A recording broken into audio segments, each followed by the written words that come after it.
November 4th, 1922. A waterboy on Howard Carter's excavation crew drives his pick into the sand near the entrance of a long-forgotten tomb and strikes stone. Within hours, a staircase appears, cut straight into the bedrock of the Valley of the Kings. At the bottom waits a plaster door, sealed for over 3,000 years. 3 weeks later, Carter breaks a small hole through that plaster, holds up a candle, and becomes the first living person in over 3 millennia to look upon the undisturbed burial of Tutankhamun. What he finds inside will make this teenage pharaoh, a minor footnote in Egyptian history, the most famous king who ever lived. And at the center of it all sits a solid gold mask, so perfect, so serene, that for 100 years the entire world assumed it was crafted specifically for the boy whose mummified face it covered. Now, more than a century later, scientists have turned the most advanced material analysis technology ever applied to the mask onto its surface, reading the gold at a level of precision that borders on the atomic.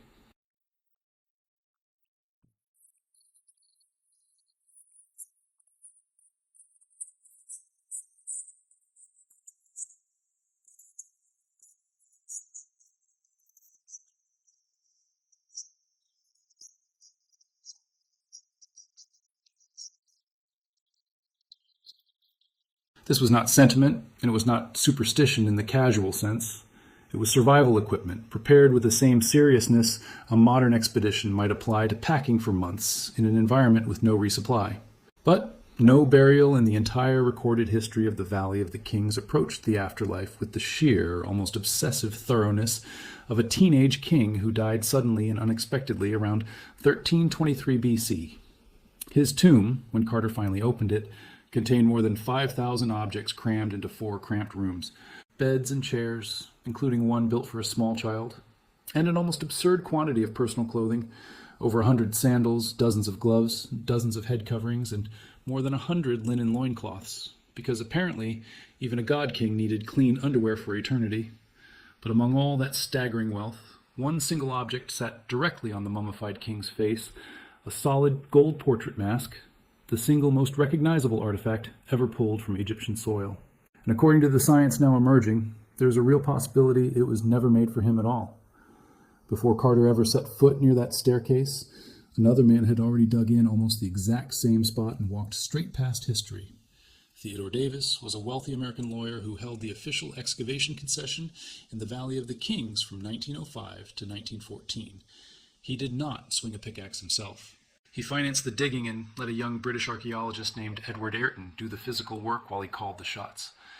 In 1907, clearing a pile of debris, Davis and his team found a small pit, which they logged simply as a pit deposit, containing broken pottery, scraps of linen, and objects bearing the name of an obscure, barely remembered pharaoh, Tutankhamun. At the time, the boy king was considered a nobody, a minor with the second grades for a man who built for spectacular royalties.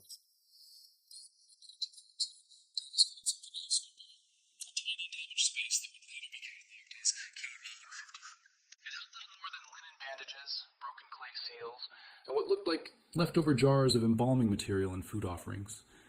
Convinced this scrap of a find represented the boy king's actual complete tomb, Davis confidently wrote in his own published account that the Valley of the Kings was now exhausted, with nothing of significance left to discover. He was catastrophically wrong. What he had actually stumbled upon was a ritual cache, the leftover materials from Tutankhamun's funeral cleared away by priests after the embalming process. The real, sealed, untouched tomb sat just a few meters away, buried under centuries of flood debris. Davis had walked past the greatest archaeological find in history and declared the hunt over. Then, World War I shut down major excavation work across Egypt entirely.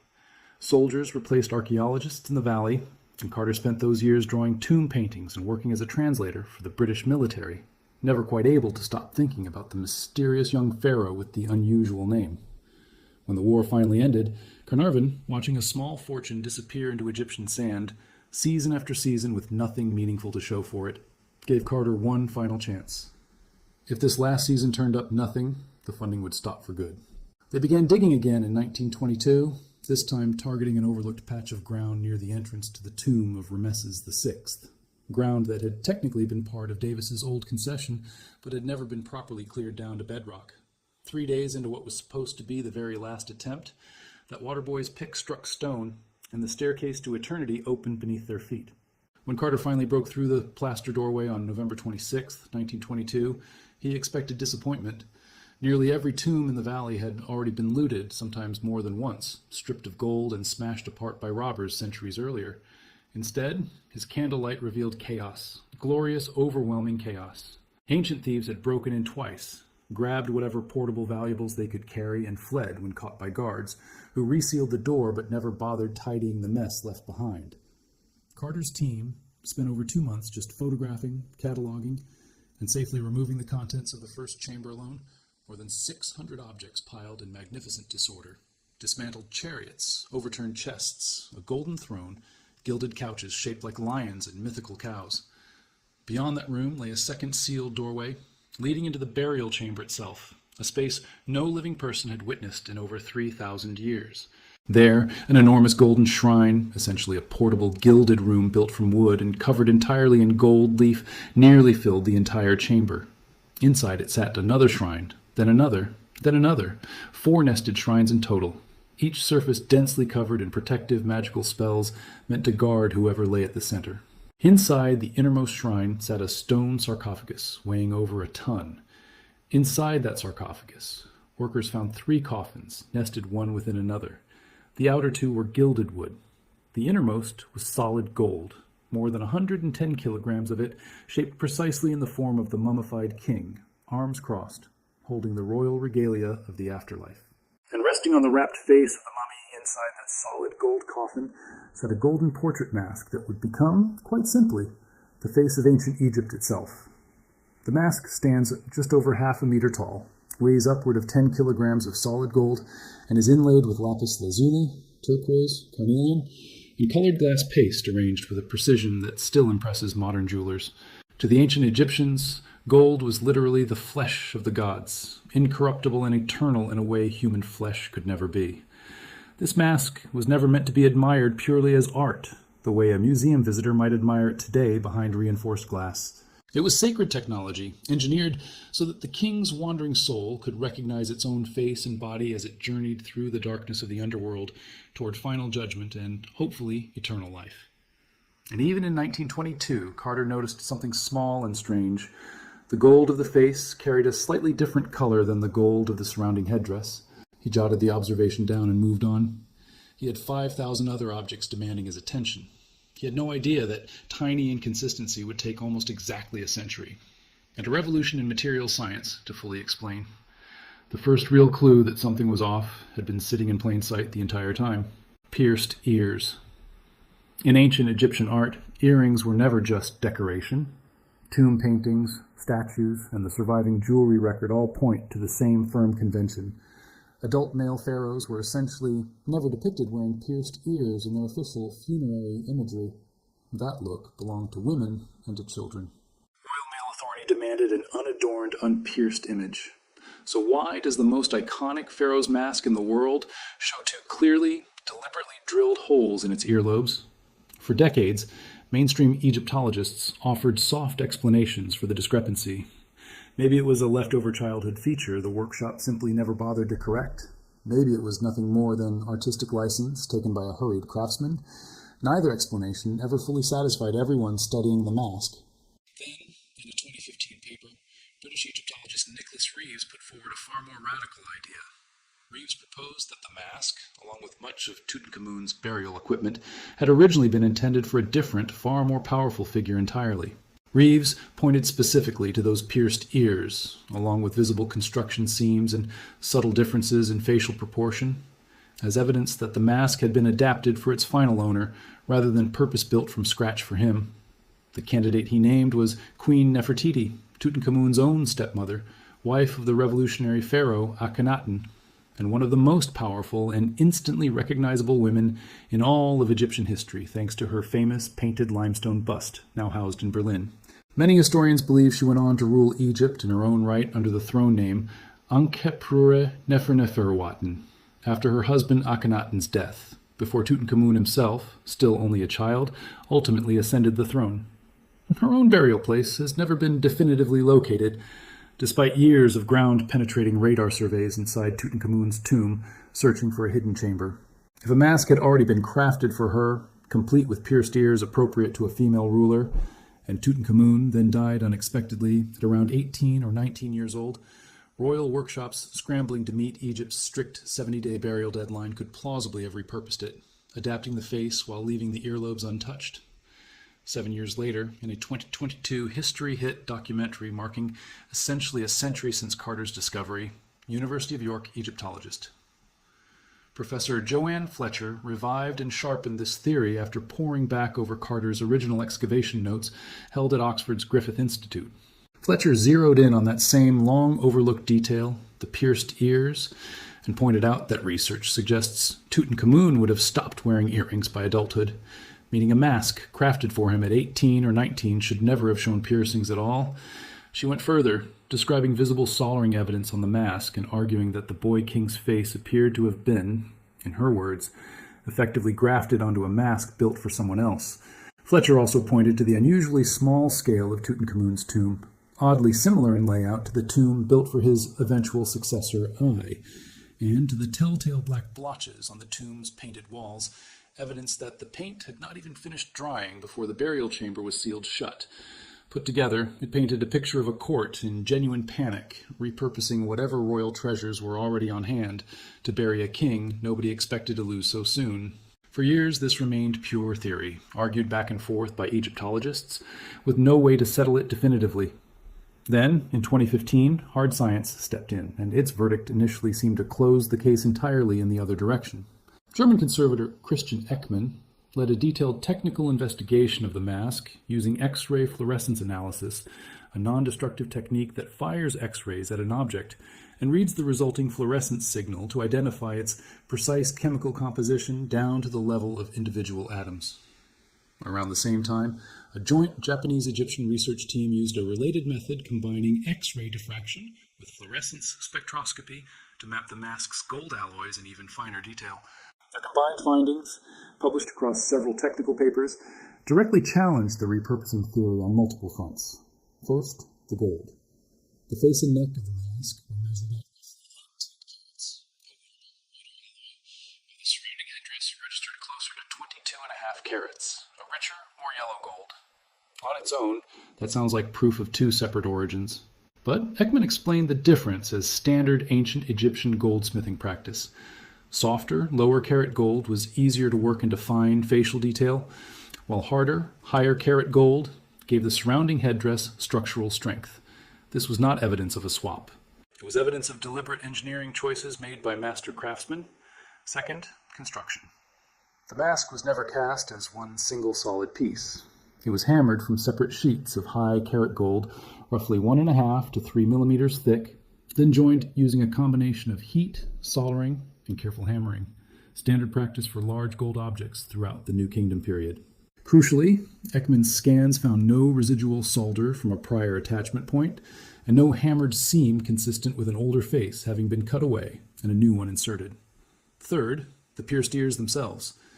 Eckmann's team pointed out that mummified pharaohs, including adult males, occasionally appear with pierced ears and funerary equipment elsewhere in the archaeological record, meaning the holes on the mask were not, by themselves, conclusive proof of a female original owner.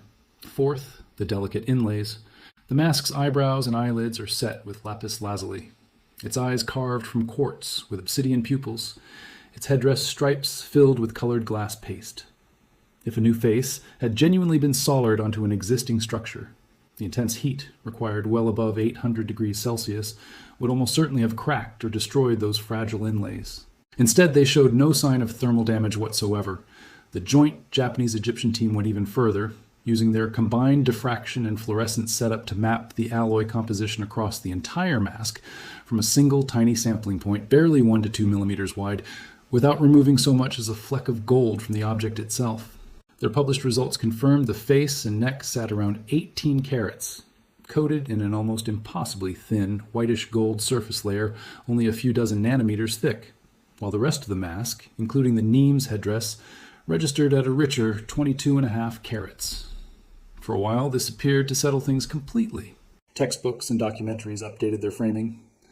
The Nefertiti theory looked officially dead, killed by hard atomic-level data. But a newer generation of researchers, including scholars who would later inform Fletcher's own reassessment, was not fully satisfied. X-ray fluorescence, they argued, is... To settle that particular question, you needed a different kind of evidence entirely, evidence hidden not in the gold's chemistry, but in its craftsmanship and its inscriptions.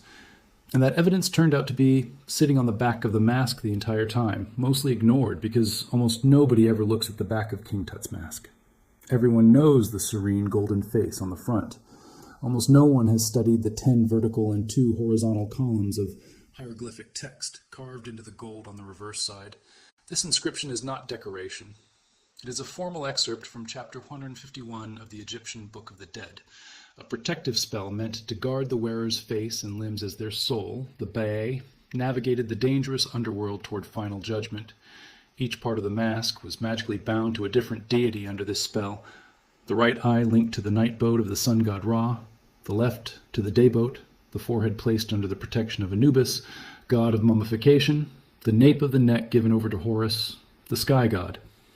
This was never meant as a simple portrait. It was a walking pantheon, stitched onto a dead king's face. Here is the detail most casual retellings of this story leave out entirely.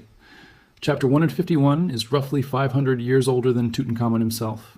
It first appears on burial equipment from the Middle Kingdom, centuries before this particular boy king was ever born, a standard protective formula copied and recopied by priests for generations.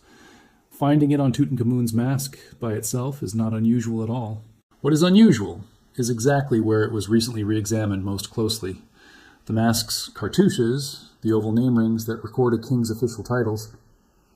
Nicholas Reeves' own detailed 2014 and 2015 analysis of the mask's backplate identified something remarkable hiding in plain sight. This is not a fabricated or invented detail. It is a specific, published and still debated observation about a physical name change carved directly into 3,000-year-old gold. And it is arguably the single strongest piece of evidence supporting the repurposing theory, stronger even than the pierced ears themselves. For a royal workshop racing against Egypt's unforgiving 70-day burial deadline after Tutankhamun's sudden, unexpected death, likely from a combination of a severely broken leg and a virulent strain of malaria, recycling an already finished royal burial mask would have made desperate practical sense. Erase the old name, recut a new one, adapt whatever else could plausibly still fit the tomb, and hope that no one ever looked closely enough at the back of a golden mask to notice. There's one more thread in this story, and it is where a great deal of the more sensational retellings genuinely go off the rails, so it is worth setting straight. Popular versions of this story often claim that Carter himself noticed the mask's ceremonial beard was already loose and crudely attached the moment he lifted it from the mummy in 1922, as though it were a physical proof of an ancient rush job. The real history is stranger and in its own way more revealing than that invented detail. The beard was not reattached until 1946, using a technique called soft soldering, work carried out generations after Carter's original excavation, and completely unrelated to whatever happened in the original royal workshop 3,000 years earlier. That 1946 repair is precisely why, when a museum worker in 2014 accidentally knocked the beard loose again during a routine cleaning, the resulting emergency fix, using ordinary commercial epoxy, created such an uproar. When Christian Eckmann's conservation team was called back in to correct that hasty 2014 repair, they discovered the beard connects to the mask's face through a small internal gold tube, and they carefully reattached it using heated beeswax, the same natural adhesive the ancient Egyptians themselves would very likely have used. So the beard story is real, and it is genuinely strange, but it belongs mostly to the 20th century, not to the ancient world. Other smaller scars support the same broader picture of an object that has lived several different lives. Near the top of the headdress sits a small golden vulture figure representing the goddess Nekhbet, protector of Upper Egypt, and its inlaid eyes appear to be missing entirely, not lost through any modern accident, but seemingly pried out sometime in antiquity, quite plausibly during one of the break-ins that occurred between the original burial and the tomb's final resealing. Even the tomb's wall paintings, as Fletcher and others have pointed out, still bear visible patches where uncured paint smeared before it had properly set. Physical proof that workers sealed the burial chamber before its decoration was even finished drying. So where does that leave the most famous face in the ancient world? The honest answer is more complicated than any single documentary headline can capture.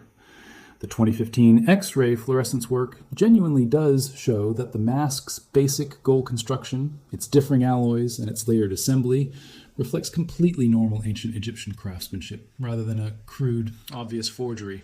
Add in Joanne Fletcher's renewed focus on the pierced ears and the tomb's rushed, undersized construction, and you are left with a genuine, ongoing scholarly disagreement rather than a settled case in either direction. What almost every serious researcher does agree on is this: Tutankhamun died suddenly, far too young, without adequate time to prepare a burial worthy of a king, and the mask that has come to represent all of ancient Egypt to the modern world may well carry, quite literally, the fingerprints of someone else's identity beneath its surface. Advanced modern scanning has not handed us a simple, final verdict. What it has done is force us to look at a 3,000-year-old object with fresh eyes, to notice a recut name, a pair of ears that should never have been pierced, and a burial completed in such desperate haste that the wall paint had not even finished drying before the tomb was sealed forever. What do you think really happened in those 70 frantic days between a king's death and his burial? Share your thoughts in the comments, because this mystery, unlike the tomb itself, is still very much unsealed.